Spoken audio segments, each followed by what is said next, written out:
Welcome, Formula One consumers, and welcome to the podcast that is always up to speed with Formula One. I'm Mark Hamilton, and joining me, as always, is my deliriously cheerful co-host, Mr. Mark Daly. My friend, I've got a couple other things to preamble on about, but how are you doing on this beautiful Thursday night?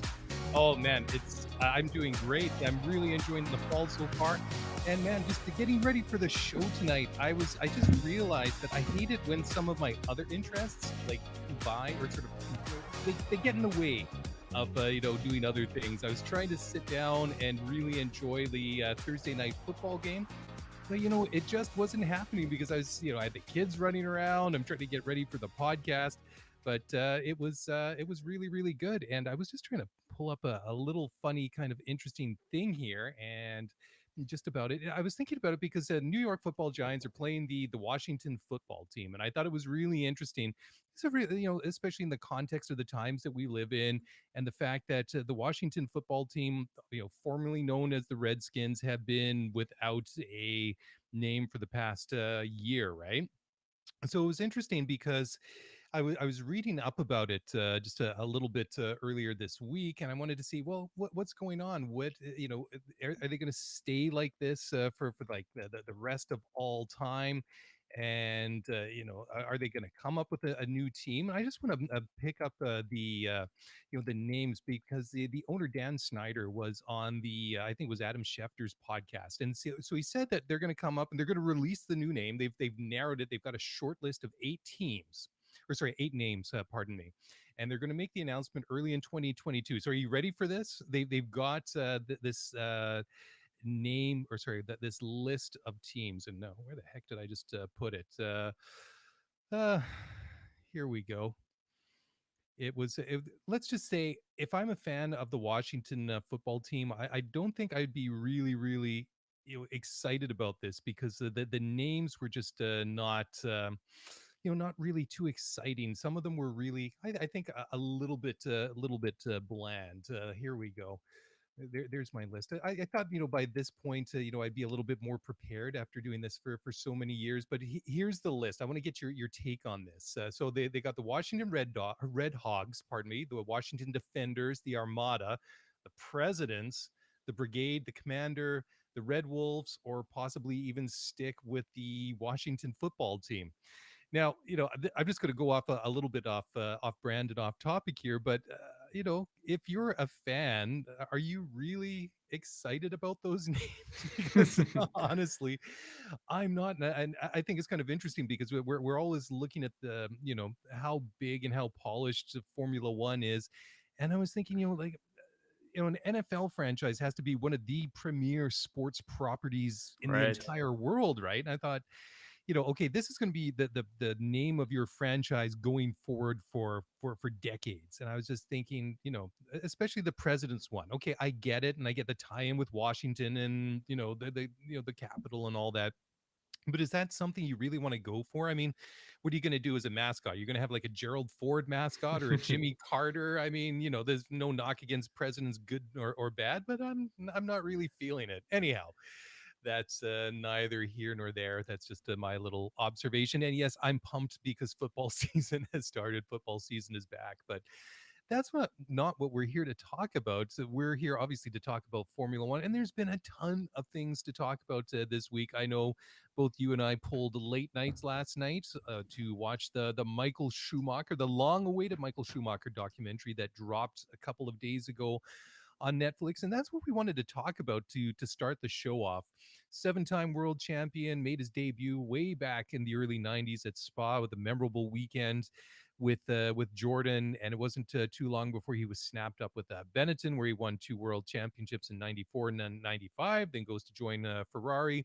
Took a little bit of time before he broke his duck and started getting back to winning championships from with the Scuderia. But once that happened, the floodgates opened, and they were winning championships in races like it was going out of style. But it was, I thought, a very, very well done film. I really enjoyed it. I really loved the context it was given by not just media personalities and journalists that have that covered him and his career, but also his family, some friends, drivers that he raced again, like Mika Hakkinen and Damon Hill. I thought it was interesting too. They had Mark Webber in there. Mark Webber doesn't look like he's changed a bit. Mika looks like he's put on a few pounds, but obviously he's middle aged now and not an active Formula One driver. But I thought it was very well done. And excuse me, I don't think I'm the only one that really choked up in the last 15 or 20 minutes when, you get to the end of his career and, that tragic skiing accident, which he suffered a traumatic head injury, way back in 2013, just after Christmas.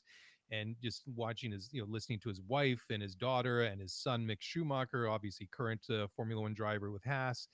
And, you know, uh, it was tough.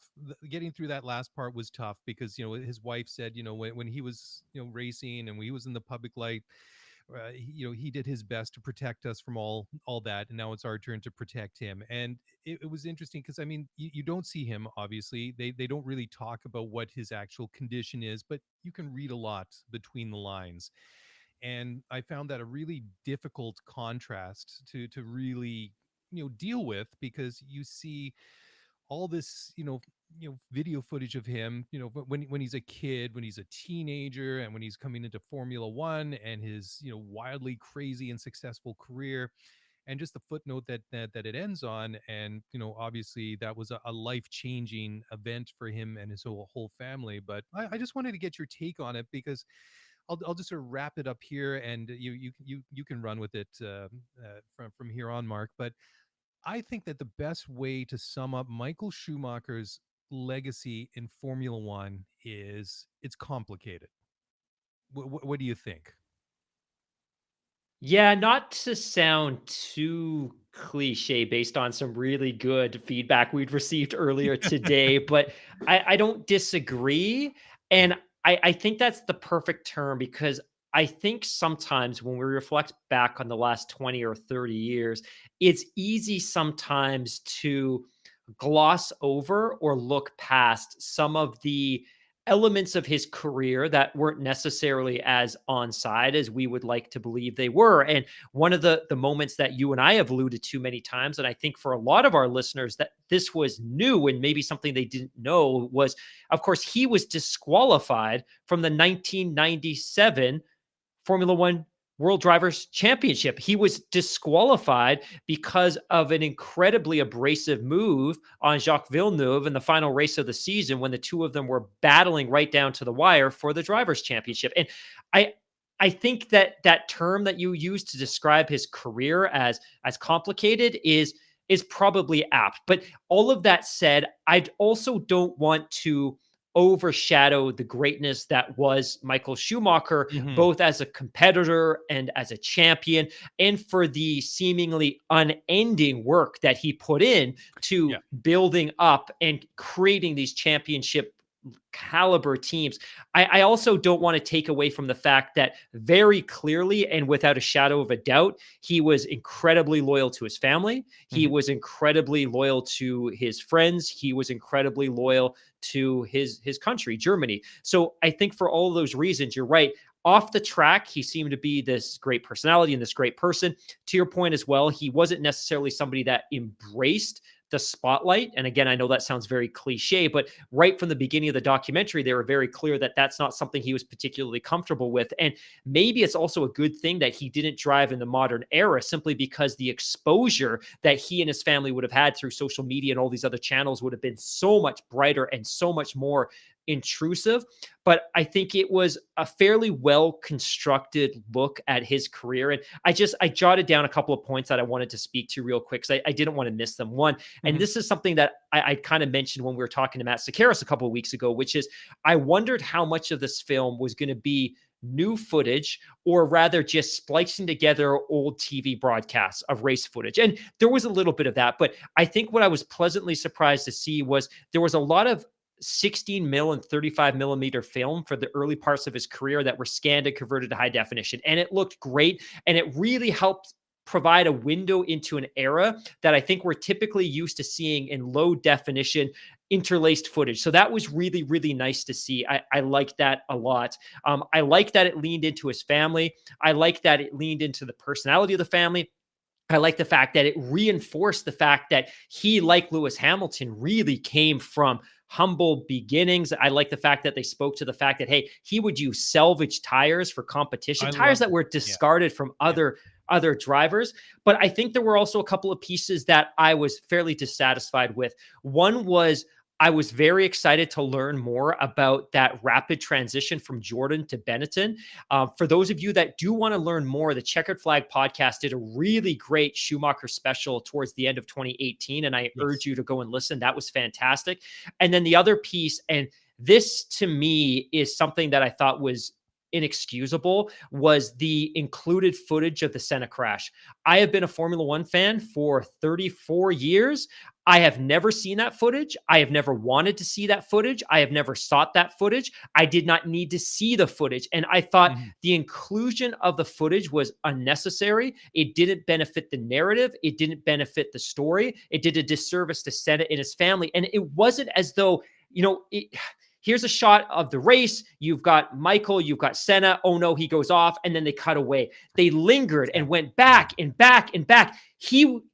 We now know that was a fatal crash. We did not need to see it over and over again. This is a documentary about Michael Schumacher, and I get what they were trying to build, and we talked about this on the Spaces chat earlier tonight, was they're trying to build into the fact that that very much rattled him and it caused insomnia and it changed his approach to Formula One, and I think he recognized the dangers. You didn't need to show that footage. So for me, that was largely inexcusable. But aside from that, I think it was very, very well done. And I'd also seen some criticisms of the fact that, hey, they probably didn't lean into that 1997 disqualification enough. I actually thought, as a JV fan and somebody that is Mhm. critical of certain elements of Schumacher's career, I thought they did a good job documenting and capturing 1997 and not glossing over it. I'd like to know your thoughts on the centerpiece. Did you know it was coming? And when it happened, what were your thoughts? Yeah, well, I think we kind of expected it, knowing the way that after Senna died in that awful crash at Imola in '94, that there was a bit of a vacuum in the sport, because I mean he was the undeniable face of Very Formula true. One. He Very was true. the superstar. He was the gold standard. I mean, he was the best driver. I mean, and very much like we talk about Lewis being one of the best of all time. All those same things that we say about Lewis now, they said about Senna way back in the day, right? And I must admit I was shocked, because I watched it when it happened, and I've never been able to go back to watch it. I've Of mentioned it on the course. show a couple of times For over sure. the years. My brother gave me the Senna documentary on DVD a number of years when it came out. I mean, it's not even a Blu-ray; it's a DVD. So I mean, and that was done by the same guys as Box to Box, wasn't it? Yeah, and it's a phenomenal documentary, and very much like the Schumacher one. There was a lot of footage of Senna growing up and the course of his life and his career in Formula One and all that.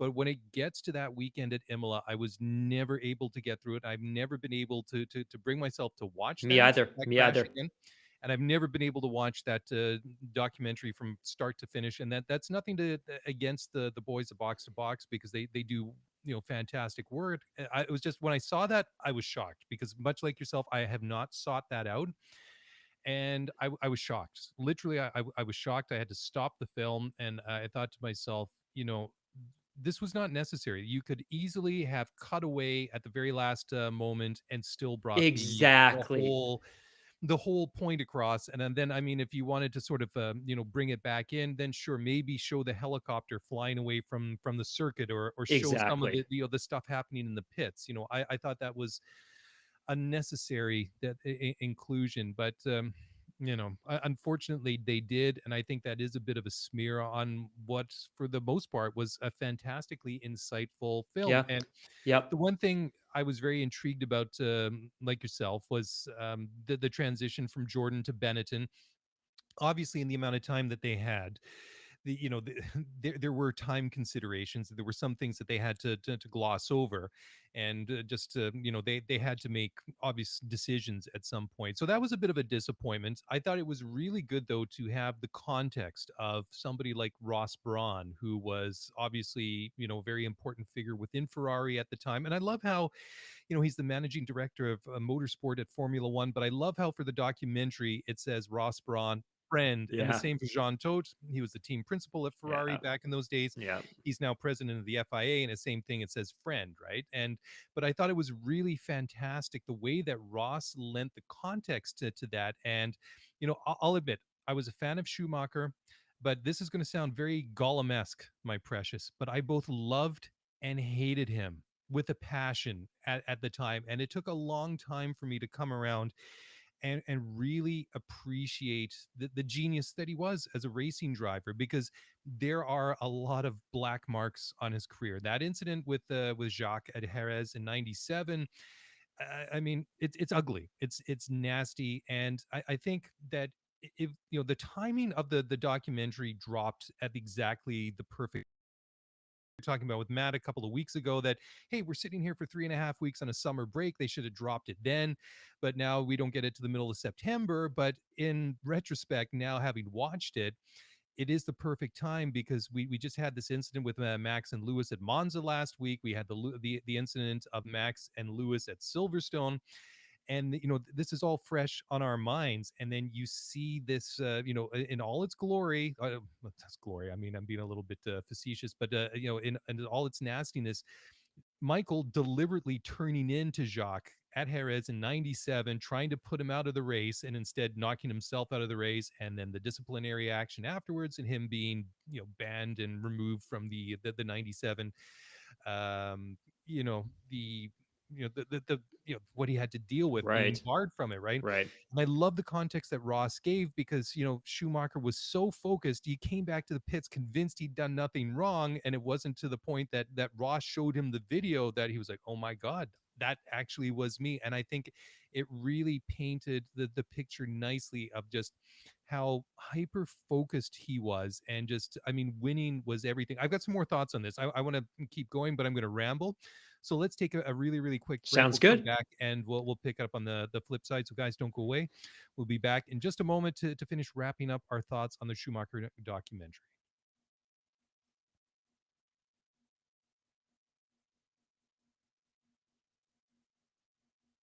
Okay, welcome back to the show. You're listening to Mark Squared. We're talking about the Michael Schumacher documentary that dropped earlier this week on Netflix. And we were just discussing before the break that incident between, I was going to say Lewis and Max, that we're going to talk about that too, between Michael Schumacher and Jacques Villeneuve, that had championship implications at the, I guess it was the Portuguese Grand Prix, or was it the European Grand Prix that year? I can't remember. Anyways, at Jerez in 1997. Michael turning in on Jacques, who had a terrible start in the race, which they showed brilliantly. He had the faster car. He was going to catch Michael at some point and pass him. And I love when Jacques dives down the inside. Michael, he left the door open a little bit. He's kind of still taking that wide line. You can kind of see him thinking about it, and then you see him crank on the wheel and smash into the side pod of Jacques Villeneuve. He bounces off. He goes into the gravel. Jacques goes on. He eventually wins the race. He wins the championship. Michael banned and all that stuff. And it was just, it was fascinating, because I was convinced back in the day in '94, watching that incident between himself and Damon Hill, because I was cheering for Damon in those days. I mean, Williams was still towards the pinnacle of their power. And my dad, growing up in the '60s, he was a fan of Graham Hill, and it was just kind of a natural kind of thing. And Michael at that point, I mean, he was great. I mean, he was an exciting driver to watch, but we kind of thrown everything in with Damon at that point in our family, and I was convinced that that was on purpose. And of course, that is back in the day before you had like a million different TV angles and replays, and being able to watch it on YouTube and social media and all that stuff. But it was really interesting too. And I'm glad that they brought Damon in to kind of give his perspective about it. And, I've changed my mind about that incident over the years to a certain degree. I mean, I think that was one of those situations that, you know, it was probably a little bit more 50-50 than I thought at the time, which I think is interesting, when we have some of these conversations about Max and Lewis. And that's why I thought, just from that point of view, I mean, you want to see a deliberate action to take another driver out of the race. I mean, that incident between Schumacher and Jacques, that is the that is the only example that you can cite, right? Yeah, absolutely. I think the other thought I had when watching that was I felt like Braun, as his former boss, as Mhm. his friend, obviously somebody that's very close to the family, he had to walk a fairly delicate line when commenting and narrating on that incident in Hmm. 1997 with JV. I felt at first that he was probably being a little too generous towards Michael in the sense that, hey, he honestly believed that JV turned into him. And Hmm. I can't believe that that was necessarily the case. To me, that was a maybe not premeditated, not in the sense that, hey, look, when he catches me, I'm going to go wide in a corner. So I have the opportunity to turn into him as he's taking the inside line. I don't believe that. But I also don't believe that he honestly believed that it was JV that had turned into him or had made contact with him. If you look at that footage, it's such an abrupt, abrasive maneuver. But that said, I think a couple of the other takeaways that I had, and one of them was what you were just commenting on a couple of moments ago, which is the incident with Damon. I loved seeing the Adelaide track. I thought that was fantastic. And not to take anything away from Melbourne, because Melbourne is spectacular, but Adelaide, it brought back some really great memories for Hmm. me, having watched some of those races with my grandparents growing up in rural England. But a couple of other points that I wanted to add real quick was one, the scale of Formula One in the 90s, it was like, and again, this is select footage, but it felt like every single race was a rock music festival. It was huge. The media present was gigantic. The grandstands were packed. We talk about the growth trajectory of Formula One right now and how big it's getting with TV and attendance and all of those different types of things. It seemed to be on a scale in the 90s that's difficult to comprehend today. And Hmm. I thought that was mesmerizing. And I'd forgotten because I was so young that it was that big. And I think sometimes I think, hey, Formula One's at its peak now. And maybe it's not. Maybe the 90s were at its peak. But the other piece, and this ties a little bit back to that Senna piece, and a number of people commented on this today, even on the Spaces chat. But the lack of safety in Formula One back in the Yeah. 90s was appalling. And it wasn't just the tracks, the lack of runoff area, the concrete barriers, the cars, the fact that it felt like the drivers were sticking 2 feet out of the cars in a lot of cases. But there was that scene early on in the documentary where Michael had made contact with Senna and spun Senna off, and Senna's race was over. Michael's wasn't, but he also does this to rotate the car and get back onto the track. He basically drifts the car at full throttle through a throng of marshals and races right through a group of marshals on the side of the track. I'm just like, if a driver did that today, we're talking about a race ban, a 2 race ban. Oh yeah, But yeah, easy, right? Formula One was just a different world. And you and I have talked about this so much, which was Imola 1994 was an inflection point for Formula One. It was an inflection point for the FIA, and everything began to change from that moment. But Hmm. this documentary absolutely gives you a snapshot into what the world of Formula One was like prior to all of those safety initiatives being implemented over the following years and the following decades. It's interesting too because you mentioned it, just like I guess the hype going on at that time with like the Schumacher mania, and I experienced in person in my early 20s when I went to the European Grand Right. Prix at the Nürburgring in 2001. And it was great because they did show some footage from Hockenheim. I can't remember what year it was, but it was just amazing. You got the air horns, you got the smoke, you've got all the flags. And I mean, we do see that to a certain extent. And we saw it a couple of weeks ago at Zandvoort. We always see it at Monza. We see it at Silverstone with Lewis.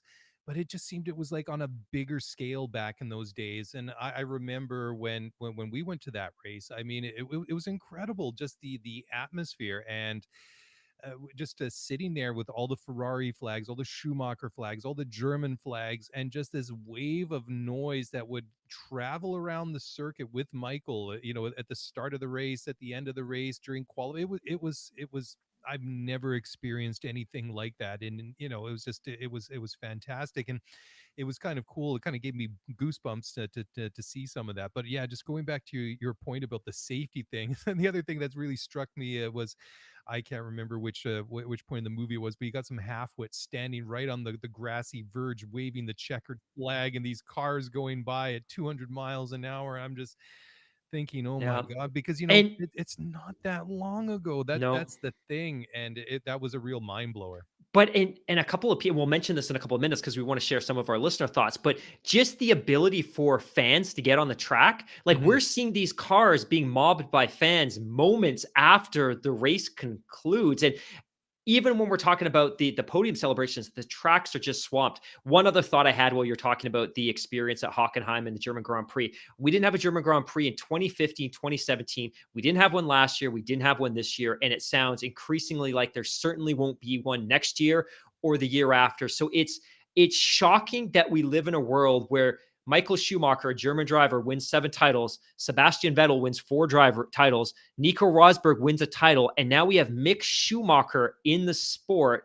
And we're still no more likely to have a German Grand Prix in the next 2 or 3 years than we were a year ago. It's shocking that German drivers have so dominated this sport, and that you have a young stud in Mick Schumacher that is now bravely suiting up for the toxic Sacramento Kings of the Formula One world in Haas. And I stole that from Kate on the Spaces chat tonight. But the fact that we have another aspiring German superstar and there's no German Grand Prix on the horizon, which I think is incredibly sad. Yeah, I 100%. I mean, I've been to races at both Hockenheim and at the Nürburgring. You know, I've been to Rally Deutschland. I mean, I mean, look, I mean, there's a German manufacturer that's been dominating Formula One for near on a decade Great point. now. Oh my gosh. You know, I mean, it's the obvious elephant in the room, right? And yet, the German Grand Prix has been hit and miss. The only reason we were at the Nürburgring last year is because of COVID and this, cobbled together schedule that they did such a brilliant job to do. But I mean, it's almost inconceivable to me, like that Germany is missing from the Formula One calendar. Um, just like it seems like like not having the Japanese Grand Prix or the British Grand Prix or Belgium or some of these staples that of the Formula One calendar. It's mind-boggling. But the other thing that I find really interesting is, despite the success that Schumacher had, then you look at Seb, 4-time world champion, Nico, winning a world champion, coming close and pushing Lewis on a couple of occasions, just have not generated the same hype, the same fanfare that Michael Schumacher did. I mean, it was a phenomena that was unique, in of itself. It's just, I don't know, will we ever see it again? Perhaps, maybe, if Mick can replicate what his dad did, or maybe not. I don't know. Maybe it was just one of those things that we'll always look back at fondly, just unique to that era of Formula One. I don't know. I want to quickly run through some comments that some of our Okay, go listeners for it. shared. And if you want to comment on any of these, just interject and let me know. So I'm going to quickly run through these because I thought these were pretty valuable. Bengal Hugger, I feel like it skipped that being the documentary over the majority of his championships. They built up the first one and then was like, okay, now he's at Mercedes. As a Gen DTS, I was hoping to see and hear more about some of the battles on the track over those great Ferrari years. Great doc on Schumacher, the person, nonetheless. From Greg Topher, I loved it. I started following F1 as a kid, and I was a teenager when Schumacher came to Ferrari, watched every race, and I remember everything. The doc brought me back and showed what a champion Michael was and why nobody after him has been at his level. Fred Couture, when I saw on podium Barrichello walking beside Schumacher, this is how Bottas years will remember walking the shadow of a legend like the Brazilian did years before. And always great to hear Murray Walker voice like when I was a kid watching it on Sunday night on CBC tape 100%. delay. Yeah. Enjoyed it, but I also echo the sentiment that I wish it had covered more on-track stuff and racing highlights for those of us that weren't tuned into F1. I understand it being more about him as a person, not just a driver and his career, though. Andre Watts, I really fell for his family, especially his son. Here you are in F1 and you literally cannot speak to your father, a legendary figure for that guidance and knowledge that very few of us would have daily access to. This has to be tough on top of everything else. From Gary Duffy, part of the DTS Gen. I just so happen to have watched Senna last week for the first time. Following that with this has been a great to get an overview of the sport from the 80s, 90s, and early 2000s. Been able to put faces to names and learn about major events. From Matt, always amazes me some of the quality of old film. Thank God for people thinking ahead and actually using film reels, which, like I said, can scan into high definition footage, unlike terrible tape. Also, the end, I may have had some dust in my eye. From Jason Stroud. So dusty in here. So dusty. Jason Stroud, the amount of people on the track at all times. Yeah, we commented on that a couple of minutes ago. And then finally, Larry Walden III, love the film, really showed what went through his mind. Now, a couple of questions for you Okay. from BW626. He commented on, hey, would love to have seen more from the Jordan Benetton transition was skipped over, which we agree to. He also, take a look here, has a really great question because they allude to it a little bit in the film. One, how bad was Ferrari in the 90s? And Bad. two, he turns into JV in 97, which was a disqualification, which I don't know that was necessarily glossed over. So maybe the main question here is talk a little bit about how bad Ferrari was in the years leading up to his arrival. Oh, I mean, it was pretty bleak. I mean, you had other drivers that were at the pinnacle of their careers, like Alain Prost and Nigel Mansell. They went there in the late '80s, the early '90s, but by the time that Schumacher was there, I mean, they were just dreadful. I mean, they weren't, say, Williams or McLaren, 2015, 2016 awful, but they were pretty bad. And I thought it was interesting how, you get some insight from some of the comments, archival comments of Schumacher himself and Eddie Irvine, who was his teammate there, for quite a while before Rubens Barrichello was, and just how the car was fundamentally wrong, and just the design concept, it was just wrong compared to everyone else's. And I thought it was interesting because Irvine makes the comment that they have like all the car unveilings, and he says, "Well, we went and looked at the Ferrari, and not only was it different, but it was completely different than everybody else's car that year." And he was just he was really nervous that that was not a good thing, and ultimately he was proven correct, and it was just a horrible car to drive. So to be able to get anything out of it was just it was virtually impossible. So for either of them to record any good results in those cars was really, something spectacular. But I mean, you look, I mean, we see the impressive names and people that we see at Mercedes and Red Bull in this day and age. But I mean, it took them a while, and I thought one of the things that really stood out for me was the admission at some point that you go into 96 and there's no title, and then 97 and 98 and 99, and because you got like you get winning, then Mika, and then you hear these admissions that we're getting to the point now, did we actually sign the right guy? Was Schumacher the guy that we should have signed, or should we have tried instead to Didn't. get a Hakkinen? I was, that was one of those, hey, wait, what? Let's kind of sit up and to play that back again, because that was a bit of a you know a major revelation in my opinion. But I mean, you look at it now. I mean, the guys that they had, Rory Byrne and Ross Brawn, and then Jean Todt as the, running the show. And then just like you say, the work that Michael put in, the fact that he would be there all the time. I thought it was cool the way that his wife was talking about that. He'd be coming and going all day, and he'd be going off to meetings at like 10 in the night. And this is in the era of unrestricted testing. And you see the cars on the track at Mugello, and they're driving around. They said, yeah, we'd be driving until it was almost dark some nights, and there was some footage of them driving in the dusk, and just the camera screen lighting up when they would go into the corners. You'd see those brake discs glowing because they're so hot. I mean, it was phenomenal. But I thought it was really cool too, the way that they talked about him, and just the fact that he would really be interested and really be a good colleague, and in some cases a good friend to the people that he worked with, and he really cared about them, even down to the guy that was the cook, saying, "Oh, your pasta's the best." And I think he really understood people that way, and I thought it was it was really, really interesting. But yeah, I mean, it took a long time to kind of get back on point here, that but before they really started building cars that were good. I mean, they really were far off of the mark. And I think it's interesting, if you go and read Braun's book Total Competition, that came out several years ago, and he talked about these things being like a 3-year project. When you get involved, it's like the first year you're there, you're trying to see, okay, what did I inherit, what do we have, what do we have to work with?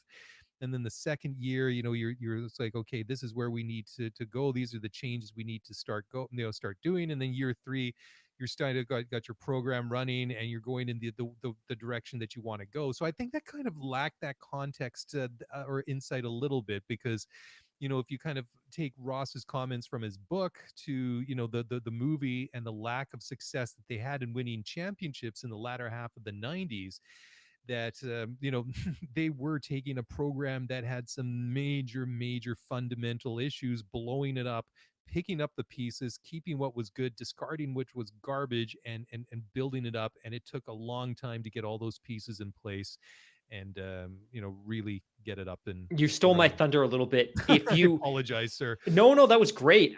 I think if you want to get some insights into what had gone so horribly wrong with Ferrari, not even in the 90s, like we could talk about, there were some flashes in the early 80s with Shields, but they had Sure. a drought from 79 until Michael was able to win that first title with that Mhm. team that was very reminiscent of the Yankees drought from the late 70s into Sure. the Yeah, mid definitely. 90s, until just like Ferrari, once that they kind of cracked that egg, the floodgates open for championships. But if you want to get some insight, I would highly recommend two things. One, pick up Total Competition, the book by Ross Braun. Yeah. He shares some real insights into the work that was required when he got to Ferrari. And he talks about how isolated all of the teams were within the organization, that the paint shop didn't talk to the body shop, and the body shop didn't talk to Aero, and Aero didn't talk to the engine. And it sounded at that time that the Crazy. entire philosophy when Ross got to Ferrari was engine, engine, engine. Everything else is secondary. Aero is secondary. Suspension is secondary.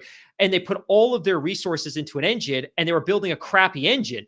And he talks a little bit about this in the Beyond the Grid podcast as well. So when he got there, and he brought as well, I think, who was it? Rory Bryan as from the UK to be the principal chief designer. Yeah. They overhauled everything, not just the physical car, but everything at Maranello on the campus, from the way the campus was set up to where the buildings were located. They rebuilt everything. So absolutely, that team was in a very, very tough spot. And I credit obviously the fact that Ross was a big part of bringing it around. And again, he's known to work miracles with teams. Look at Ross Braun GP in 2009. Yeah. But yeah, really, really great question. Yeah, well, just to sort of maybe put this, bookend this one, just maybe close off the discussion here, is that before guys like Rory and Ross were there, I mean, they had John Barnard, who was the chief designer there, and I mean, he was legendary. I mean, I believe he's the guy that designed and came up with the concept for the monocoque chassis. I mean, he was instrumental in some of the success that a lot of the success that McLaren had before that. And then he goes to Ferrari. They have like great hopes there. I mean, like I said, they had guys like Prost and Mansell, and they just still couldn't get it done. And I mean, it's mind blowing. But that it took them 20 years to win a world championship again. But kind of look where they are now. I mean, For it's sure. history does tend to repeat itself, although maybe they haven't been quite, haven't sunk quite as low in Sure. recent Sure. time as they did, after, that last championship in 1979. Okay, let's take another break here. When we come back, we actually have some current news to talk about. So we'll do that in just a moment. So guys, don't go away. We'll be back in just a moment.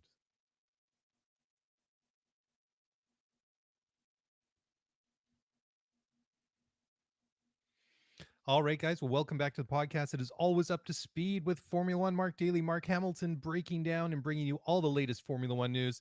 I thought we would talk about the Schumacher documentary for maybe a segment. It turned out to be two full segments, but it was really worth it. And my other takeaway, my last thought on this is as cool as I thought it's been to see like box to box in the three seasons that we've seen of DTS, and season 4 currently being filmed and recorded, and all that good stuff right now. I'm glad to see other people doing stuff with Formula One, and especially on a platform like Netflix. I think is really cool. Anyways, my 2 cents. Where do we want to go from here? I mean, there's a ton of stuff that we've got. Let's talk about the engine stuff. I know you're really excited to talk Yes. about this. So what do you take it away? Yeah, this one is very exciting, and I think it's something that you and I have talked about Mhm. quite a lot recently. And one of the things that makes Formula One so unique is that historically there have been so many different manufacturers. And when I talk about a manufacturer, I talk about a road car manufacturer. There have been so many different manufacturers that have come to F1 and they've left their fingerprints on the sport. Some are still with us, some have come and gone, some have arrived, not been successful and left. We could talk about BMW, we could talk about Toyota. Mhm. Others have come like Mercedes and experienced tremendous success. Others have had mixed success like Honda, who have come and gone and come and are leaving again. But I think for me, one of the things that makes Formula One so special is that unlike so many of these spec car series where maybe you have one or two different manufacturers providing engines, and if you look over at IndyCar today, you have two. You have a Chevy engine supplier. You have a Honda engine supplier. Formula One has a handful. So you have Honda. We know they're departing. They're going to pass that IP off to Red Bull. Red Bull's going to start its own powertrain division. But on top of that, we have Renault. They're not supplying anyone today, but they are producing their own. We obviously have Mercedes, who's supplying 4 teams, and we have Ferrari, etc. One of the things that I think people get really excited about sometimes is this concept of additional manufacturers joining the grid. And one of the stories that's really started to pick up heat over the last couple of weeks and months is this concept of potentially Volkswagen in any of its various branding and iteration joining the sport. And the reason the timing works is we now know that, with the exception, I think, of Ferrari and maybe one other team who haven't completely locked in their changes to their power unit, the power units that the teams finish this season with will be the power units that they run for 2022, 2023, and 2024. In 2025, maybe 2026, we are going to see a total overhaul of the engine formula. So just like next year, when we go into this new era of aero regulations, so we have a new chassis, we have new aero design, new aero philosophy, in 2025 or 2026, we are going to see a completely new engine design. Now, the thing that's been a real deterrent to any additional manufacturers from joining the sport over the course of the last 6 or 7 years is that in 2014, when they last revised the engine formula, they went from an incredibly simple 2.4 liter V8, and there was some variation of kinetic energy capture a couple of times in the last few years, but a relatively simple engine formula to an incredibly thermally efficient engine, but one that is incredibly difficult to design and build. And the formula that was introduced in 2014, and we talk always about this turbo hybrid era, is what effectively amounts to a 1.6 liter V6. So if you ever hear the term ICE or ICE, it stands for internal combustion engine. That's what you have in your traditional road engine today. And in a Formula One car, we have a 1.6 liter V6. Bolted onto that is a turbocharger. And turbochargers are a really great way of adding additional power to smaller, low displacement engines. Now, where the unit starts to get very complicated is in its hybrid build. And a Formula One engine is actually, the way I like to frame it is it's almost like a double hybrid system. So on a Formula One engine, you have your internal combustion engine. Bolted to that, you have a turbocharger. And a turbocharger works because it takes exhaust gases, which spin a turbine, which takes cold air, it compresses the air, shoves it into the combustion chamber, and then it injects additional fuel to create more power. Because that's the entire concept of an internal combustion engine, right? Is you're mixing air with fuel. The two of them combust and it creates power. By adding a turbocharger, you're able to compress the air, get more of it in the combustion chamber. You use electronic fuel injection to drive additional fuel in there. So you have this internal combustion engine and you have a turbocharger. Where the units start to get complex is there's 2 different hybrid systems at play. You have what we call an MGU-K. This is a device that is basically capturing wasted energy from braking. So it's a fairly simple system. We experimented that with during the V8 generation. It takes that wasted energy and it puts it into a battery. That battery powers an electric motor, and the electric motor produces, I don't know, anywhere from 10 to 15% of all of the total power that these cars have. Now, where the system gets incredibly complicated and where some of the existing manufacturers don't like, and what a lot of the potential manufacturers really don't like, is this idea or this concept of an MGU-H. And the MGU-H is a mechanism that is tightly integrated with the turbocharger. And what it does is it captures energy from the heat from the exhaust gases that pass through the turbocharger.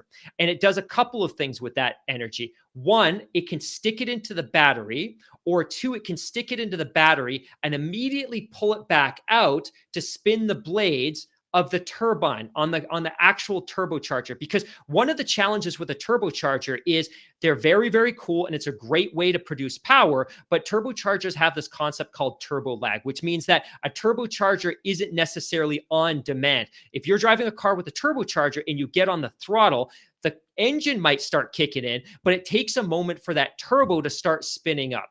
What this engine, this MGU-H does is it takes that wasted energy from the exhaust gases that are passing through the turbocharger, it sticks it in the battery, and then it takes some of it out. But what it does is it keeps that turbo spooling all the time. So a Formula One car, unlike a road car, doesn't suffer from turbo lag. Now, this all sounds great and it's incredibly complicated. And I apologize to all of our listeners at home because I've probably done a terrible job with this.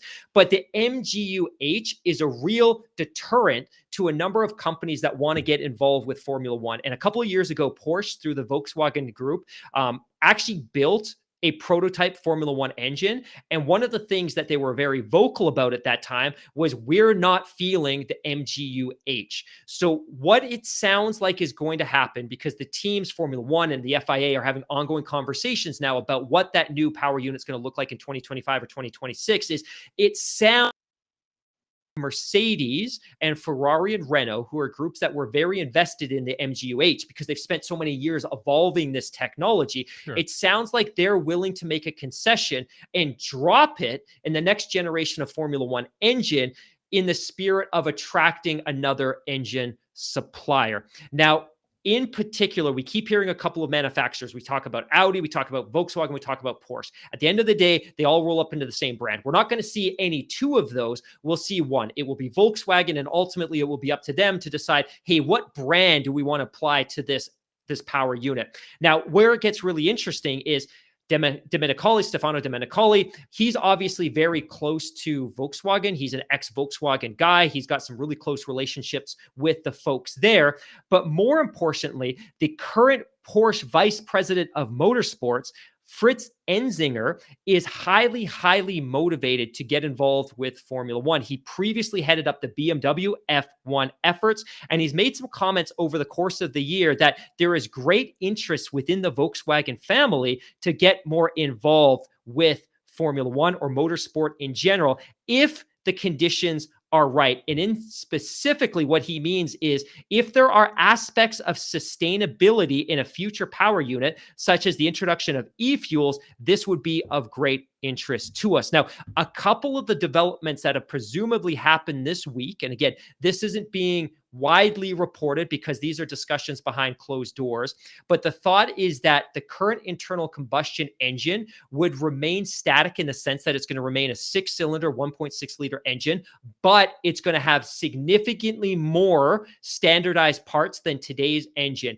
And in the spirit of satisfying those manufacturers that are currently involved with Formula One, it sounds like there will be a requirement that the electrical component of a future Formula One engine in 2025 or 2026 might be required to produce up to half of all of the power that's on demand, as opposed to 10 or 15%. Yeah. So a lot. I know I just download a big chunk of information, but it's exciting. And it's exciting as well that some of the manufacturers that have been very successful with the current formula are willing to make concessions to simplify the power unit in the spirit of bringing other manufacturers aboard. So I don't know what you think, but this is something that I get very, very excited about.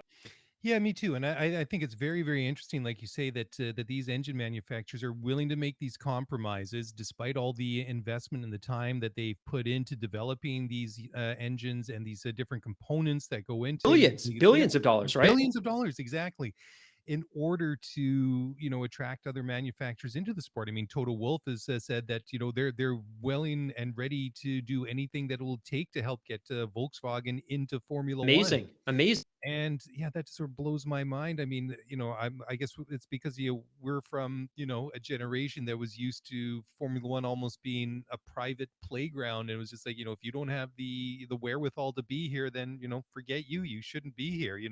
We're not going to make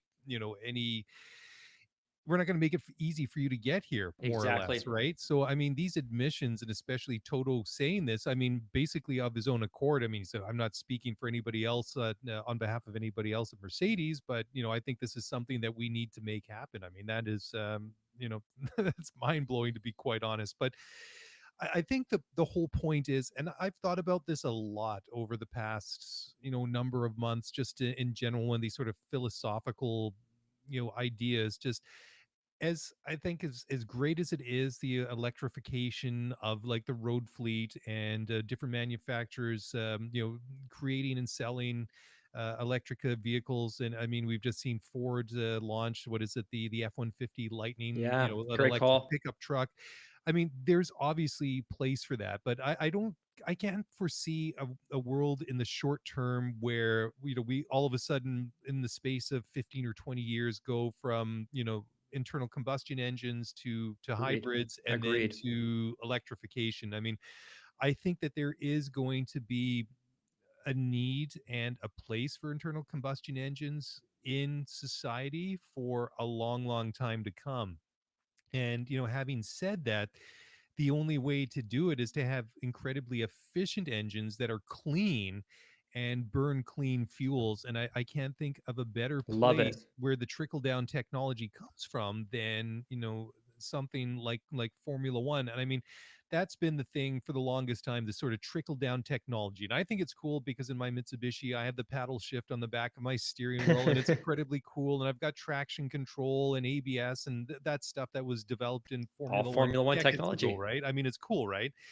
And and obviously ABS and traction control have obvious safety benefits on a road car and in different conditions and things like that. But I mean, that technology's come a long way for road cars over the years and decades. And obviously, where we're at right now, the next big thing is to, where do we go? I mean, there is obviously going to be a bridge. I mean, when you look at where we live in British Columbia, province of what, about 4.5, 5 million people, not a hugely densely populated area, although we do have a couple of pockets in the province that are more densely populated than others. But it's not New York City, it's not Tokyo, it's not Mexico City or Rio de Janeiro.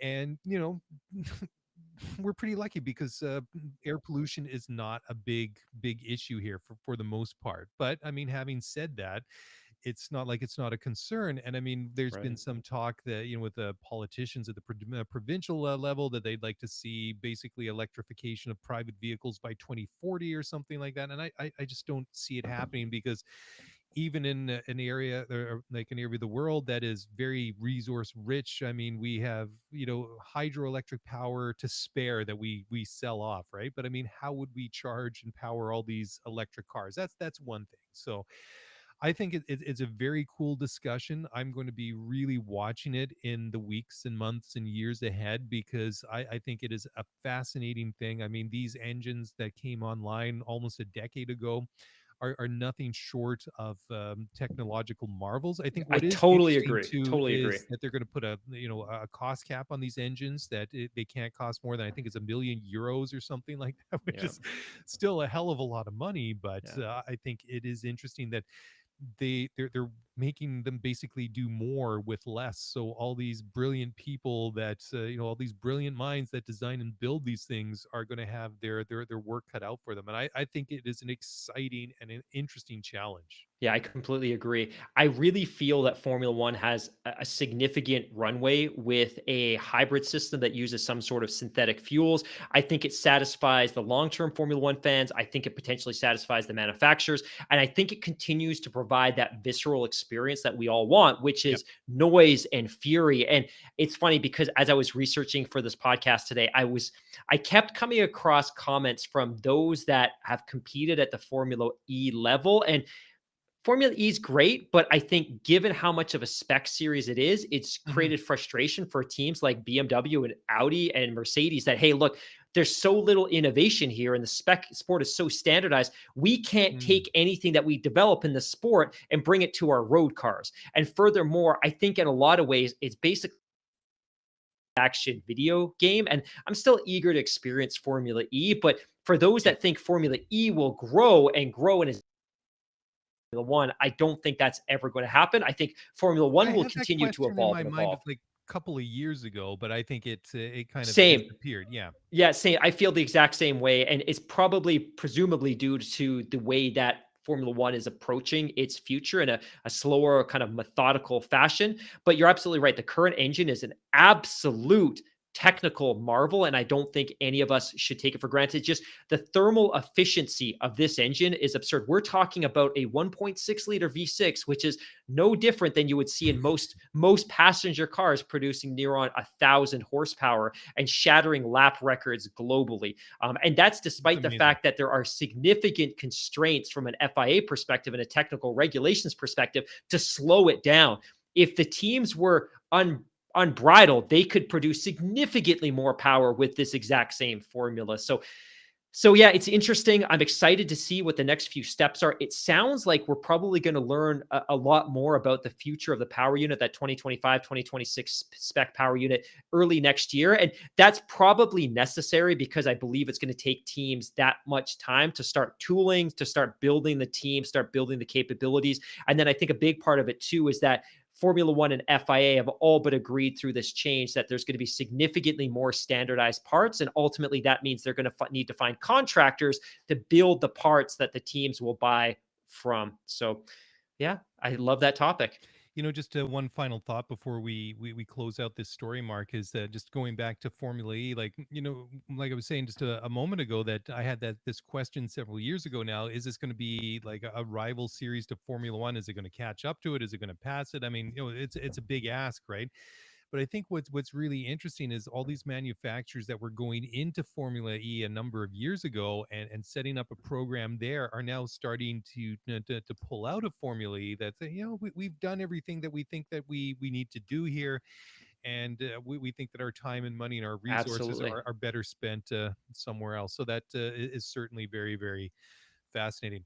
Okay, let's take a quick break here again, Mark. When we come back, we've got some driver news. Again, I thought that the grid was pretty well set for this next year, but it never ceases to surprise and fascinate each and every year. We'll talk about that in just a moment, so don't go away. We'll be right back.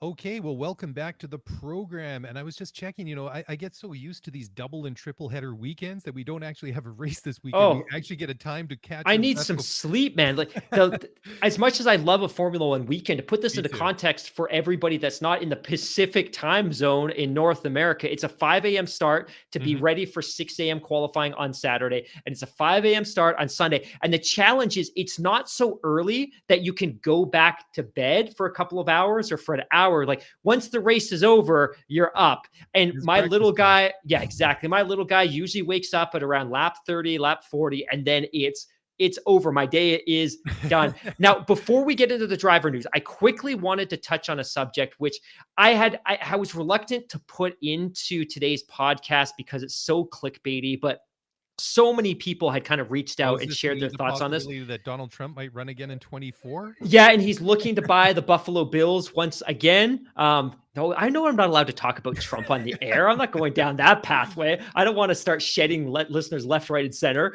But it's probably equally as I don't know, divisive as a topic. But we all know that Liberty Media bought Formula One. They agreed to terms in late 2016. They took total control in early 2017. Now, one of the things that's really interesting about the purchase, and this was reported by Christian Silt in late 2017, who's done some really great work reporting on the finances of Formula One and motorsports and, interestingly, theme parks. But one of the things that he'd written was, while the purchase price was $4.6 billion, Liberty only ever separated with $301 million of their own money. So they bought Formula One for $4.6 billion. They only handed over $300 million. The rest of it was debt acquisition. It was through share offerings, and it was with a loan that they're allowed to convert into shares at a future date. So that loan is understood to represent the bulk of that $4.6 billion. But as the shares of Formula One have increased, they're ultimately able to buy down that loan for a value significantly less than it was valued at the time of purchase. So ultimately, the curious thing about this purchase is they were really only out $300 million. If they were to do a quick flip today, they would definitely be ahead because they only ever took $300 million out of the pocket. Now, that said, I don't doubt and I don't question that Liberty's long-term goal is to eventually sell this business. Now, the story that broke a couple of days ago, and it wasn't through any meaningful journalistic channels was that a Saudi group, presumably through the Sovereign Wealth Fund or through Saudi Aramco or any of the other entities that are closely related to the government or some of the bigger companies there, were looking to prepare a bid to buy Formula One from Liberty. Now, again, I don't doubt that at some point in the future, Liberty will look to sell. I refuse to believe that that time is now. The reality is that Liberty is just as conscious and is just as aware of the financial trajectory that this sport is on, that all of us are on. That to sell now would be to short sell. I think they have a very strategic vision for where the sport's going to be in 3, 4, 5, 8 years. I think they're very confident they're going to be able to achieve all of those milestones. So for them to sell now would be shorting themselves on the value that the product would inherently capture over the course of that development path. We know there's future expansion in the US. We know there's a lucrative US TV deal coming. We know there's potentially a third US race. We know that they can continue to monetize in different ways. I just don't believe that now's the time. Now, again, 3 years from now, 5 years from now, I think maybe they look around and say, hey, look, you know what? Formula One as a commercials right entity is peak value. Now's a good time to sell. I don't believe they're there yet. I think they're very confident that they can continue to extract value. So I wouldn't read too much into the stories that have been floating around about a Saudi group buying Formula One. I think it's pretty comfortably within the realm of Liberty's I would say managerial abilities right now. But again, 3 years from now, 5 years from now, maybe a different story. I don't see it happening today. Yeah, yeah. I didn't know what to make of that when I first heard these stories this week, but it makes a lot of sense that this would be too soon to be like, hey, we could get a little bit of money like right now. There's some interested parties, but like you just so nicely laid out there, Mark, there are a lot of big, juicy, really attractive things that could really Totally. result in a bigger payday for them, that maybe although they're not imminent, I think that they're close enough to really still be tantalizing for like Liberty Media to really pursue them, and in view of a larger, bigger payout if those Totally. things should come to pass, because we all know, and despite the fantastic growth of Formula One that we've seen in the United States especially in the past year and a half, especially in 2021, has been phenomenal. That is really just the tip of the iceberg, like you say. I mean, Absolutely. we got Miami coming online next year. I mean, we've had a successful race at Coda for a number of years. I mean, there's talk about hosting a third race. I mean, there's been a number of venues thrown out there. And like I say, I will not be convinced that Formula One is big in the States until I go down to 7-Eleven or whatever, and Lewis Hamilton in cardboard form is trying to convince me to go buy a box of Twinkies or a 6-pack of Bud Light or whatever it might be.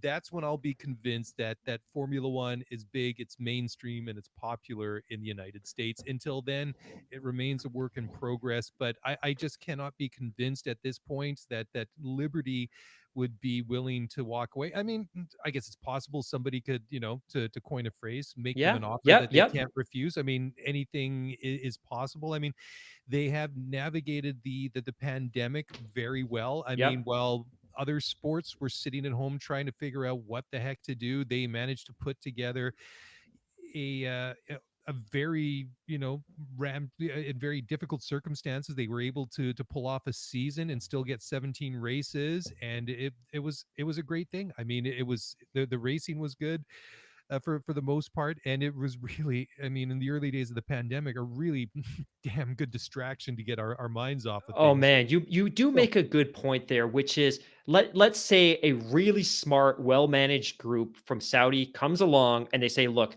you spent $4.6 billion. Well, you didn't. You really spent $300 million, but yeah, you committed to a purchase price of $4.6 billion 5 years ago. We know exactly what your growth plan looks like over the next 3 or 4 years. Here's $8 billion cash. You can hmm pay off all of the debt, you can pay back the loan, and you walk away with $4 billion in the clear. If I'm Liberty, that's suddenly a very hard sell to my shareholders to decline. So you're right. If the yeah, purchase price yeah. is right, anything's possible. And again, there are some very sophisticated companies in that region that would probably be very happy to take on the Formula One project and continue the growth strategy that Liberty's clearly implemented. I don't know that it's there. So I wouldn't read too much into this one. I'm still very confident that for Liberty, they've got a 3 or 5 year growth plan. But to your point, anything can happen. Should we get to driver news? Sure, let's do some driver news. As much as I've been excited to talk about these other things, driver news is always fun. Definitely. So the first one, and this is something that kind of flew under the radar over the course of the last few months, as Mr. Daly would spend 40 or 50 minutes of every podcast talking about where George Russell was or wasn't going.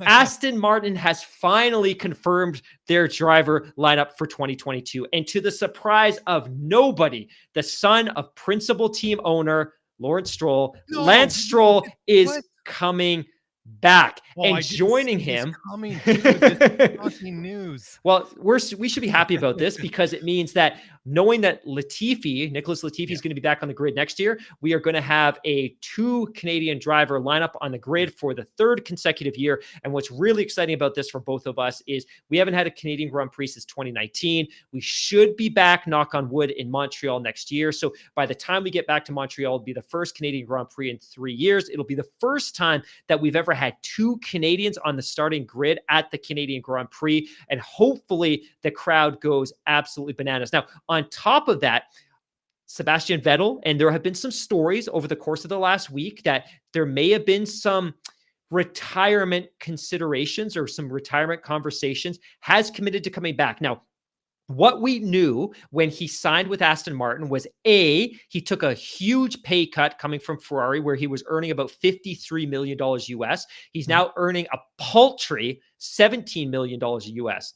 Now, when he signed last year, we knew it was a long-term deal with driver options after every single year. We believed it was a 2-year deal. We believe now it may have been a 3-year deal. So he'd obviously committed to 2021. He's now opted into the 2022 portion, but it's understood that next year he can opt into a 2023 portion. Now, if you remember, in his lingering days, his final days at Ferrari, he'd made comments that he considered retirement. Hopefully his time at Aston Martin has rejuvenated him. And he made some comments today as part of the press release indicating how excited he was for the new regulations and to drive the new car. So what we know, at least for next year, is Lance Stroll and Sebastian Vettel will be back. And hopefully Aston Martin is one of those teams that will benefit by the transition to the new regulations, because this is a team that you and I had high expectations for. Their aero philosophy missed the mark, and they've really struggled, despite the fact that Vettel put in 2 podium finishes, although one of them was taken away by the FIA.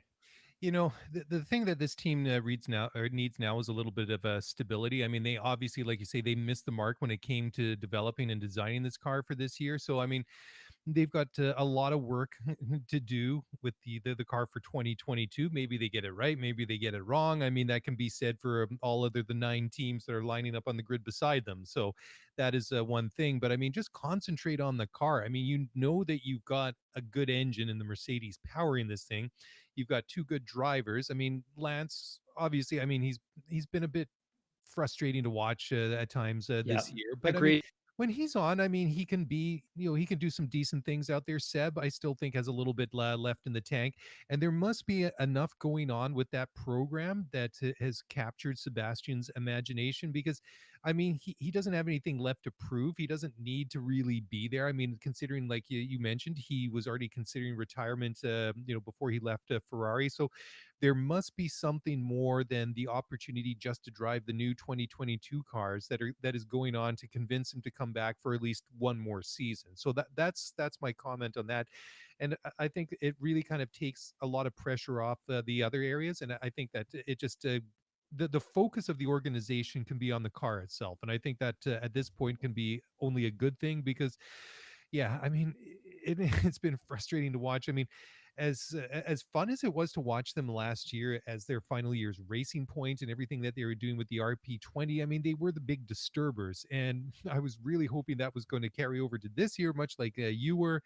Yeah. And with the lineup of Vettel mentoring, young Lance Stroll, and some of the flashes that we've seen of him, and it's really fallen short of the mark. And to say both of us are disappointed would be a bit of an understatement. So we didn't add this as a news story as well, but just on the topic of Aston Martin, they officially broke ground on their new factory, which will be placed immediately adjacent to their tiny barn of a factory at Silverstone. So, of course, when Lawrence Stroll and the consortium bought, I guess it would have been Force India out of administration all those years ago and briefly rebranded it Racing Point, they inherited all of the tiny infrastructure that came with what was a relatively low budget team. So they're going through the process of building out their roster in terms of people, but also now beginning construction on their new factory, which I think is obviously exciting for that team. As to your point, they continue to develop and focus on their car moving forward.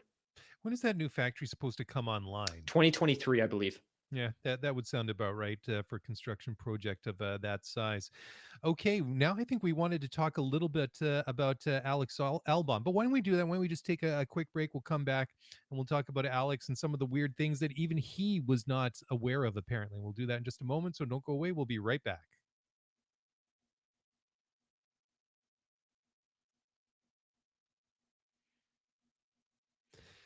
Okay, well, welcome back to the show. We're talking about driver news and silly season and that final piece that needed to be confirmed that Valtteri Bottas would be leaving Mercedes and George Russell was going to go to Mercedes really kind of opened up the floodgates. We've been seeing all sorts of other interesting things.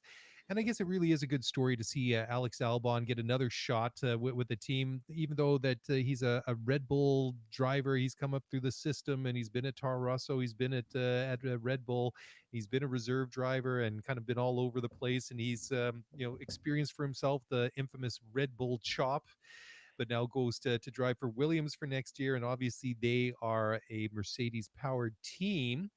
And I think what is interesting is that apparently the way that his contract has been structured will protect, I guess, the intellectual property of a Mercedes and everything that goes into, the big rubber band that powers that Mercedes power unit will be, all those secrets will be kept. And, basically, I guess he's signing an NDA, but even he doesn't know what those terms are, which I think is really quite interesting. I thought that was very funny as well. Obviously, we talked about this over the course of the last couple of weeks and months, but it was always the motivation and the desire of Mercedes to have a Mercedes Academy driver driving a car powered by a Mercedes power unit. And we all know that they wanted Nick DeVries. And there's a couple of reasons for that. One, he won the F2 championship in 2020.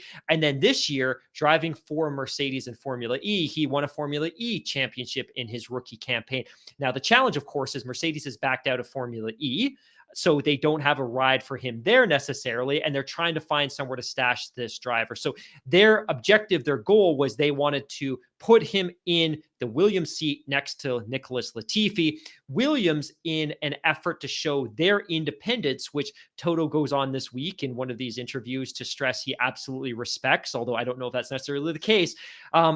Williams decided that they wanted to go in a different direction, that Nick DeVries wasn't for them. They wanted somebody that has a little bit of Formula One experience. And of course, Alex Albon has some Formula One experience, having spent basically half a year with Toro Rosso and a year and a half with the kind of the bigger Red Bull team. Now, the sensitivity here is one, I think Mercedes is feeling a little bit iced out because, hey, you're our partner team. We're selling you power units and now gearboxes. It would have been really nice if you'd taken our F2 Formula E champion and put him in one of your seats.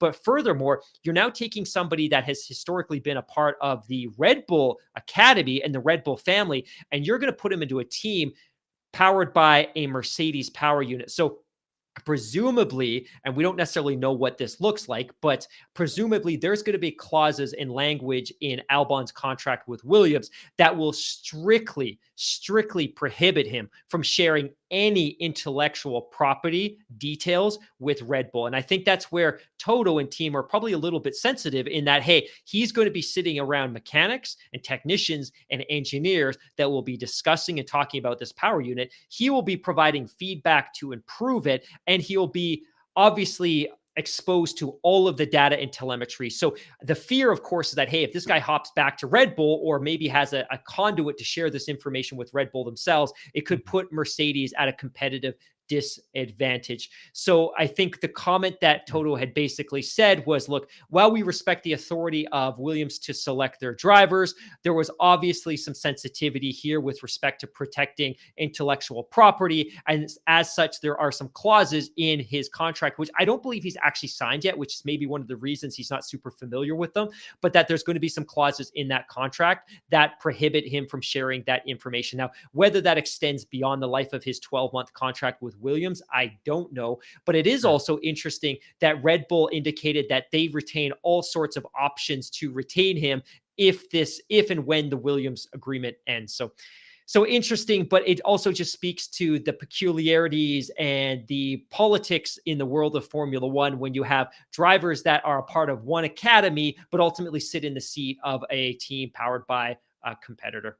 Yeah, it is interesting. And the one thing I love about this signing of Alex Albon at Williams is that despite the fact that there was, a lot of pressure coming from Mercedes to put Nick de Vries in that car and keep the Mercedes connection or presence within that team strong, that Williams decided just to do what they wanted to do. And I really respect them for them, because I mean, there is obviously a lot of pressure, be it from a Mercedes or Ferrari or whoever that are supplying these power units to these customer teams to, influence these decisions. So I think it's really cool that they decided to go with Alex. And I was just doing a little bit of reading, and apparently the way that they're going to keep Alex away from these things, that they're going to threaten him with a Mercedes branded pitchfork anytime he gets too close to any sensitive material. So, I don't know, that might have been come from the same website as that Saudi connection buying Formula One. So you might want to just take that with a pinch of salt. And that's just me being me. But anyways, I think it is interesting that he does have all these NDAs in place. And I did think it was interesting too that he's not really too sure what those terms are, but it I think it's an interesting situation to have a guy like that. And Alex is certainly going to have to mind his P's and Q's. But the thing is, do Red Bull really want him back? Or is this that they just don't want to completely give him up because now, I guess there's that possibility that he's got that Mercedes link sort of via Williams, that he could be snatched away and then sucked into the Mercedes the Mercedes sphere of influence. I don't know. That's an interesting point, right? Because he's like the Whether Red Bull cast off, Yeah, basically. I agree. And as much as, well, the question isn't so much does Red Bull want him back, but would he want to go back? He Yeah. was, and this is important, earlier in his career, long before his Formula One days, he was pulled into the office by Helmut Marko and dropped out of the academy. You're done. You're gone. Yeah. Somehow he finds his way back in. Doesn't expect to get a seat in Formula One, is fully expecting to go to Formula E. At the very last minute, gets a ride with Toro Rosso, gets that early promotion to Red Bull. We all know what a toxic nightmare the 2020 campaign was for him and that team. And I think I would like to say we saw the worst of Red Bull, but I think we saw that after Silverstone this year. So my question is, does he want to go back to that? What would make him compelled? If there's opportunities with other teams and a fresh start, why would you be compelled to go back to that team necessarily? And to your point, for when it's Red Bull, maybe it's just that fear of missing out, which is, hey, he's our guy. We don't want to see him get sucked into the Mercedes team and be successful there and then have to deal with the criticism that comes from having let him go and having dropped him and all those other kind of pieces. But yeah, if I'm Albon and I have an opportunity with a new team and a fresh start, I'm going to explore that. And I'm not going to be super invested in finding my way back to Red Bull. Well, it's just how many times do you take your ex back after, you've Yeah, broken up, and when you were together, it was just poison. You were fighting and it was the worst for relationship ever. sure. Alex, if you need a little bit of F1 relationship advice, Mark and Mark say just, make a clean break of it. Go your own way. You're a good guy. You're a good Text driver. me. Text me. You can do much better. Anyways, okay. What's next? Do we have any stories, or are we going to jump into the mailbag now? Oh no, we wanted to talk about Danny Ricciardo first, didn't we? I think so. Yeah. Quick recap of Ricciardo's spectacular win at Monza, and then a quick comment. I just have a couple of leftover thoughts after the sprint race. Okay, well, cool. Let's talk about Danny Ricciardo first because I think this was a kind of a cool story. I'm really shocked that this kind of came out of left field a little bit. That he was so racy. I was really expecting at the start of that race, I really expected Lewis and Max to pass those two McLaren cars and then they'd race off into the distance, but it was really anything but that. And I know there's been a lot of talk that Lando could have held station. He wasn't going to, try and pass Ricardo. He should deserve to win that race. And I guess those are fair comments to make and stuff like that. But at the end of the day, there was no team orders. There was no drama between Danny Rick and Lando, and it was a phenomenal result for the McLaren team. And I think it was great too for Danny because I mean this is a guy that's sorely been lacking some mojo, for lack of a better term, especially this year. I mean, Renault I thought was always a bit, it always smacked a little bit of desperation. I mean, we're just talking about Alex Albon, make a clean break. I mean, Danny decided to make that clean break, get away from Red Bull, and he went over to Renault instead, which I think a lot of people, including myself, raised their eyebrows and said, "Daniel, what are you doing? Is this the right move?" And he stuck it out for 2 seasons. He scored some good, couple of podiums with them. I don't know if Abitaboul ever got that tattoo that he said he was going to. If he didn't, shame on him, because a deal's a deal, A deal's bro. a deal. A deal's a deal. So, if, Daniel, if that hasn't happened, let us know. We'll take care of Surreal and make sure that he gets inked. Anyways, Surreal, text me. yeah, he's going to have to wait till Alex and you sort that business out, first of all. But it was a good move to him to go to McLaren from Renault. But it's been, we were talking about how frustrating it has been to watch Aston Martin and Lance and Sebastian this year. I mean, it's been frustrating to watch Ricardo as well, and just the way that he sort of struggled, and it looked like there was a bit of light at the end of the tunnel.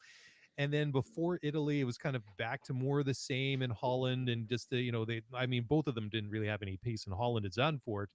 But I don't know where the heck all that speed came from at Monza, but it was great to see. And it was good to see Danny win that race. I think that it's been a long time coming, and I think that will just really be a boost to him. It'll be a boost to his season, and then ultimately going into next year as well in his career with McLaren. I think it was the perfect result the guy needed. Yeah, the debate that you and I had during the summer break was who would score a win first this year. Is it going to be Lando? Is it going to be Carlos? Is Charles going to break through again because he hasn't scored a victory since Italy in 19? But Yeah. ultimately, surprisingly, it was Daniel Ricciardo. And I have to back this up because I think it's good to provide a little bit of context to our listeners. I always think of him as a new driver, but this is a guy that's been in 202 Grand Prix. He's already scored 32 podiums. He's already has scored 8 wins, again, almost all of that with Red Bull. He's raced for HRT, Toro Rosso, Red Bull, Renault, McLaren. Of course, McLaren's his first time really racing with a team power than a Renault power unit. But I agree, for the 32-year-old Australian, this was amazing. And the notes I'd written down was, this is why we watch Formula One. We Mhm. don't watch Formula One to see Max come together with Lewis and hear the team principals bicker for 2 weeks.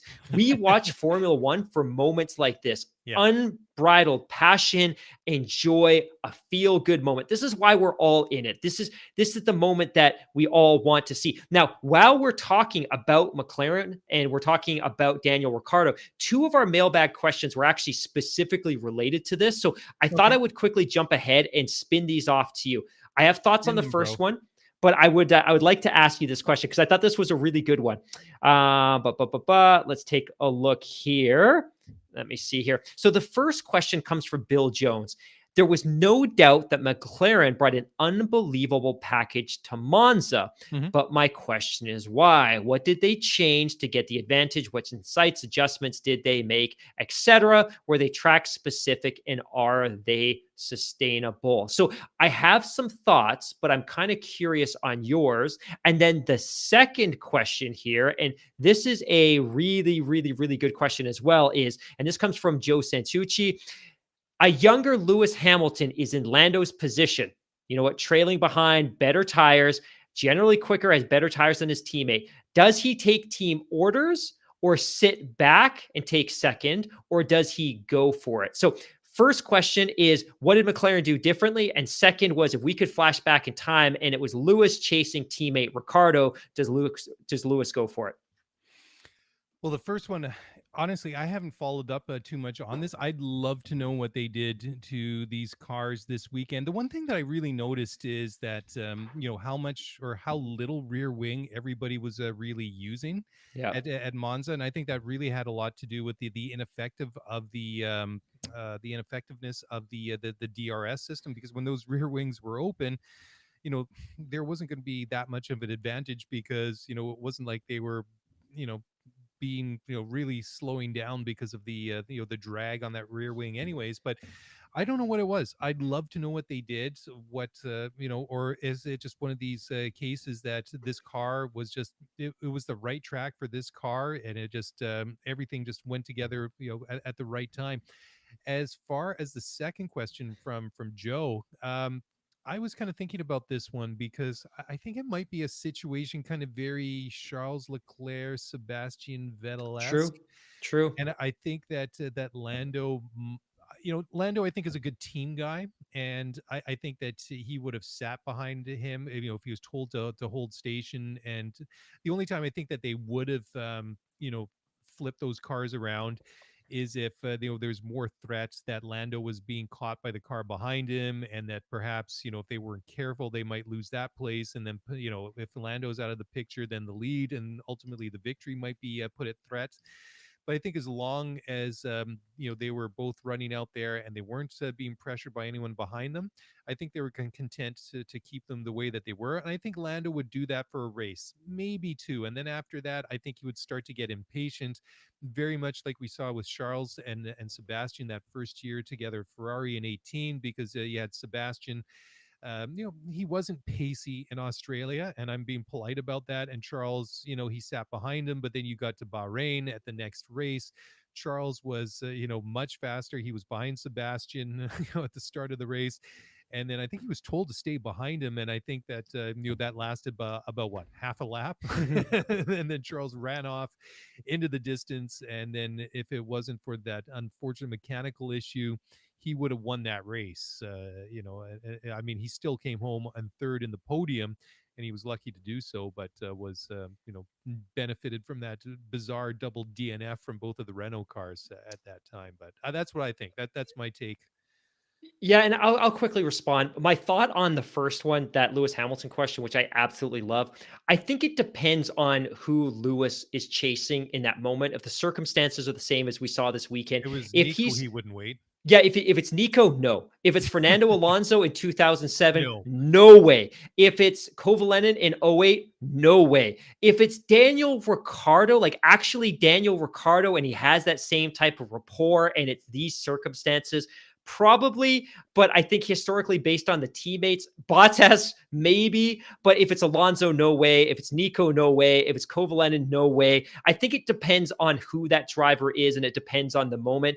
I think he would have enough respect and courtesy that if he was in this moment and it was Ricardo in front of him and it's not compromising his personal championship, I think he sits back and allows Ricardo to enjoy the moment. And just with respect to the other question, I think the question is less about what did they do mechanically that weekend. And I think some people have characterized the win, the 1-2, as fortunate, as lucky. I don't know if that's necessarily the case. Obviously, it was bad luck for Bottas that he had to take the grid penalty because he qualified on the front row. He had to go to the back, so that was beneficial to them. They had a great start, but they were also phenomenal in qualifying. They qualified fourth, fifth. They were just a whisper off of the front row from a qualifying perspective. They looked great all weekend, but I attribute this as much to Ricardo's growth and the development that McLaren's put into his car as I do to any specific setup that they had that weekend. And I think now you look at the back half of the season, and my prediction during the summer break was that Ferrari was going to storm away with third place in the championship. I don't know that you look at Lando Norris. He's had a sensational year. He's got 4 podiums now. He would have scored significantly more points if not for the retirement in Hungary and that tough finish in Belgium. Mm-hmm. He's on 132 points. He's only 9 points behind Valtteri Bottas. He's had a sensational year. And if Daniel Ricciardo can start consistently putting in some top 5, some top 4 podium finishes, this is going to be a team to contend with. And as we discussed on the Spaces chat tonight, overwhelmingly, like, you have to think that if Ricciardo can hook up a really strong final 7 or 8 Grand Prix, this is a team that could be favored to win a championship next year. So I that's know, right? that's my responses to those questions. That's why I keep saying it's going to be fun to watch Ferrari and McLaren battle down the stretch here Oh because, yeah, yeah, yeah. and the one thing that Ferrari's been teasing and threatening that they're going to bring upgrades to the car specifically for the power unit, and it Yep. just seems like they're forever coming, and they're still kind of they seem like they've plateaued. And if they're going to do anything and take third in the constructors, I mean, they're going to have to do something and get these parts on the car ASAP because McLaren, I mean, they're in good form at the moment. I mean, like you say, I mean, there's been some bumpy patches along the way recently, but especially after that that finish at Monza, or the whole weekend at Monza, they're going to be very, very enthusiastic and very motivated to carry that on. And that Lando's got that Valtteri is in his sights. I mean, 9 points, I mean, that is doable. I mean, I know that Bottas is a pretty consistent driver. He's pretty consistent in bringing home points each and every weekend. But if you're Lando Norris, I think you're going to be really targeting that in that third place in the drivers' championship, because that would be a major career accomplishment for a young guy like Lando. Absolutely agree. Yeah. Absolutely agree. So we've got a couple of mailbag questions. Do we have Okay. time for one more story and then mailbag, or do we need to squeeze in another break to pay some bills? Hey, you know what? This is the first show that we've done on our own in a number of weeks. So let's just keep going. If it runs a little bit longer, then it runs a little bit longer. We've done our obligatory ad breaks, so now this is all just bonus material, and everybody can All the love us bills are for paid for this week. it. That's all that matters. Right. So, final story before we get into just a couple of mailbag Right questions, on. because we've already been kind of nibbling away at those as we've gone through this journey of a podcast. But according to Total Wolf, Mhm. nobody is willing to take risks during the sprint qualifying sessions. And this follows a chorus of criticism that we've heard from team principals and drivers and owners about the current sprint qualifying format. And Toto's point is, if I'm a driver and I want my car in one piece for the Grand Prix on Sunday where all the points are, Mhm. I'm not going to take a risk on Saturday for the sake of maybe winning that sprint qualifying session and walking home with a whopping 3 points. So now that we've had a little bit of time to sit back and reflect Mhm. on the second sprint qualifying weekend, we talked a little bit about this a couple of days ago, but what are your thoughts? Is Toto right? Is the upside of the sprint qualifying session not enough to encourage racing behavior from the drivers? Yeah, I think that Toto's I think he's right on this one, and I really like the concept of sprint qualifying. I just don't know what the correct mix of ingredients is to get it really where it needs to be to make it exciting, because I completely spaced on the fact that Valtteri was going to be taking that grid penalty, and Right. it took me a couple of laps to clue in, and I thought, well, why is Max not trying to pass him? He could do that. He can get by Valtteri. Perhaps he'll take the pole, he'll get the extra points which he needs. And I was just like, then I realized he doesn't need to pass him because he can just sit behind him and he's still going to Right. start on pole, Right. so he's got no motivation to do so. And yeah, I mean, the risk versus rewards calculation, it just the payoff isn't there yet. And that's why I think that they need to sit down and think about it and come up with something that can really make it attractive for these guys to go out and race on the weekend, and make it worthwhile. I mean, I have no problem with the existing qualifying format that's been in place for what, 20 years now. I Yeah. think that it works. I mean, the three qualifying sessions and the top 10 shootout, I mean, it's delivered plenty of excitement over the years. And I was willing to maybe sit back and just maybe reflect more on the sprint qualifying after Monza. I like what we saw at Silverstone a number of weeks ago, but yeah, now that I've seen it twice, I like it, but it's just not quite there. And that's why it's going to take, I think, a real a real sit down of all the parties involved, and a real, I think, a real transparent discussion from all the stakeholders involved to really hammer this out to, okay, this is what we need it to be, this is what we need to do to make it exciting, or you know what, it was worth a try, but you know what, ultimately it's not going to deliver. And then, you know, let's try and generate excitement in some other way. Yeah, I'm happy that Formula One's in a position where they are flexible and eager enough to try some new things. I think there's still something here. And we all know that at the end of the day, the reason Formula One is doing this is not necessarily to spice up the championship, it's to grow the value of the sport because you can ultimately charge your TV network partners more and you can charge more for tickets at a Grand Prix weekend where you have a sprint qualifying session.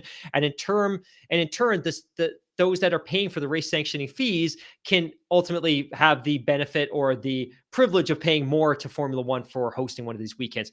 My thought is the concept of sprint qualifying is confusing. It waters down the value of qualifying. It has an impact on the historical legacy of the sport because I think for me as a historian and for somebody that's really keen to build on that narrative that Formula One history is relevant and it's important, it takes away from the polls that so many people have scored years before. To me, I still like the idea of doing this 4 times a year. It's got to be the right tracks, the right places. But to me, a perfect weekend is you roll in on Friday, you have free practice 1 in the morning, and then you have what I call a super qualifying session in the evening. And Hmm. super qualifying sets the grid for Saturday and it sets the grid for Sunday. Saturday morning, you have free practice 2, and then you have a sprint race, not this BS sprint qualifying nonsense. You have a sprint race on Saturday that's worth half points. You make it meaningful for the drivers. There's something to race for. And then on Sunday, you have the Grand Prix. So when you go into this weekend, you have a traditional qualifying session, but it's ultra important because it's going to set the grid for not just the Grand Prix, but for the sprint race. And then the sprint race is that much more meaningful because there's half points available. And then wow, this is a big time weekend that can really shape the championship because there's so many points available. When you're talking about 3 points, you're talking about 2 points, you're talking about 1 point. I get it. A championship can be decided by 3 points, but that's not changing necessarily the way these drivers are approaching sprint qualifying. To me, it's got to be more meaty. It's got to be more meaningful. I like the structural concept, but I think there's still some things they can do here to improve it. Cool. Yeah. Nothing further to add. It definitely needs some tweaking, but I'm still open to the concept. I still like it. Sizes old and stuck in our ways, but I don't necessarily think that's the case. So I've got a question for you. So Okay. quickly jumping into a couple of mailbag questions. Sure. Carlos Van Carlos, a question. Is the success of Red Bull more in spite of itself rather than as a result of being a top to bottom well-run organization? What do you think? That is a great question because, you know, publicly, I mean, Red Bull as a brand is advertising is almost, I mean, their advertising is like a thing. I mean, it's you know, they really do a good job of Absolutely. promoting themselves. And I don't want to say that their success is in spite of themselves, because I think that you know, the vocal minority that sometimes generate the headlines for all the wrong reasons might take a little bit of the oomph and the credit away from all the hardworking people behind the scenes in the design office, in the factory, and you know, all the mechanics and all that. So I don't want to, I don't want to take away from, you know, what the anonymous people, and I don't mean that disrespectfully, but the people that we don't see popping up in the media, especially in the aftermath of a you know, a controversial moment like we saw at Silverstone, where Red Bull was making headlines for all the wrong reasons, and it generated all the wrong reactions from all the wrong people, right? And I mean, the fact is, you don't win races. And I know going back to their championship years is, it's a little while ago. Let's put it that way. But that just didn't happen by accident. And I mean, to win a championship is not something that just happens, you know, by accident. I mean, to win one championship is, you know, quite a feat. To win several or more championships is really, really phenomenal. I mean, that point was driven home again in the Schumacher documentary. I mean, before we had Mercedes, we had Red Bull. I mean, they ran off 4 consecutive titles from 10 to 13. Before them, we saw Ferrari run off that run of titles in the late 90s and early noughties. I mean, we saw it with McLaren. I mean, there's plenty of examples throughout history, and I think it's a great question. I think it's very astute and good observation by Carlos, and that's my take on it. I don't think we should let the vocal minority take away the work of many hundreds of people, the good work of many hundreds Yeah. of people at Milton Keynes. Yeah, totally agree. I was greatly displeased with the PR campaign that was spun up after Silverstone. I thought it was a bad look for Formula One. I Yeah. thought it reflected badly on Christian Horner. I thought it looked especially bad on Helmut Marko because of some of the clearly intentionally inflammatory comments that they were making, which, to your point, provoked a segment of the global audience that really has no business commenting on or being a part of the Formula One community. But to your point as well, from a Red Bull perspective, they have unsatiable appetite for investing in their Formula One project. They always have. They own 2 teams. They have one of the richest drivers' academies in all of motorsports.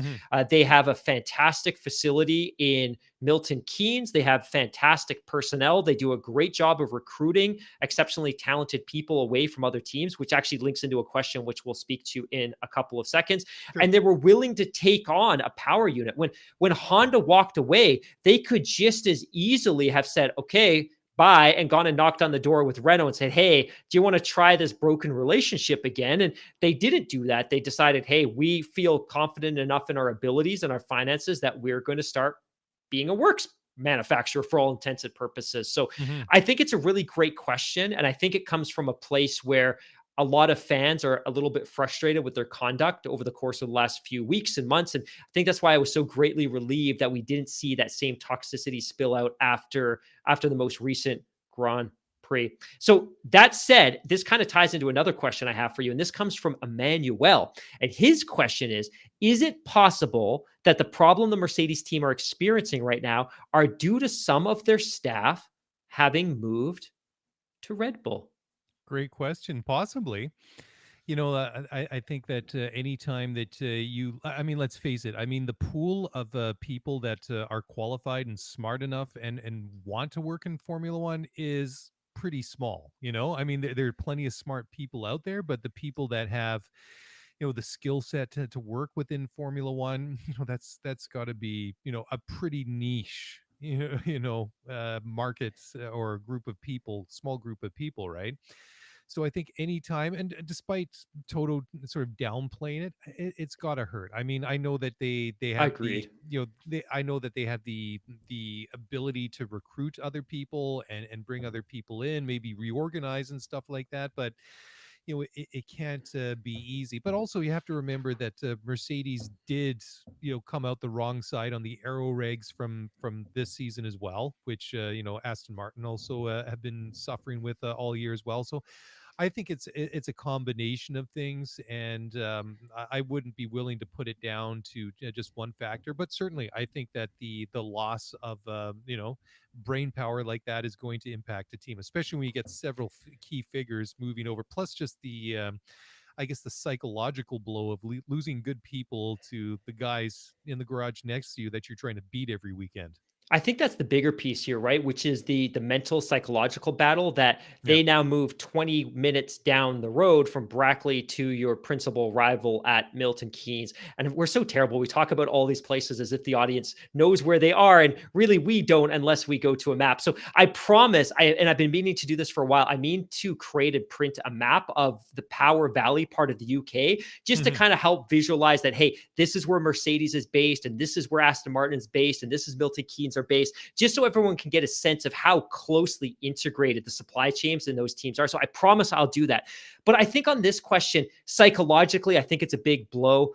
I don't know that they could have provided any meaningful value. I think in Formula One, advancement and development and innovation are often a slow burn. It's not something that can be turned Mhm. around particularly quickly. So you can Sure. bring on staff, but their ability to influence a technology is something that might take 6 or 12 or 18 months. So while they may have had some impact this year, yes, but I would say that most of the value that they're going to show will be in the 2022 car. And I would be very surprised if they were involved with the 2021 car at all, simply because there's no reciprocal value in them investing their time in that car now because it's going to be gone next year. Mhm. I would suspect they're all working towards 2022. So two more, well, actually, one comment and then one final question. So this comment comes from Zach, and I had to read it a couple of times. And once I finally understood what he was meaning, I got a really good chuckle. But Zach says, I have to question the validity of your claim to being Canadian. We tend to claim to be everything. Dutch, British, American, Canadian, Welsh, Scottish, whatever fits the narrative of the episode. But You're a I have chameleon. to, yeah, exactly. I have to question the validity of your claim to being Canadian when I watch a video podcast for the first time. And for those of you that don't know, all of our podcasts are streamed live. We do this off the cuff. We don't edit. We don't pause. We don't go back and record. All of this is live. You Yep. hear it as we record it.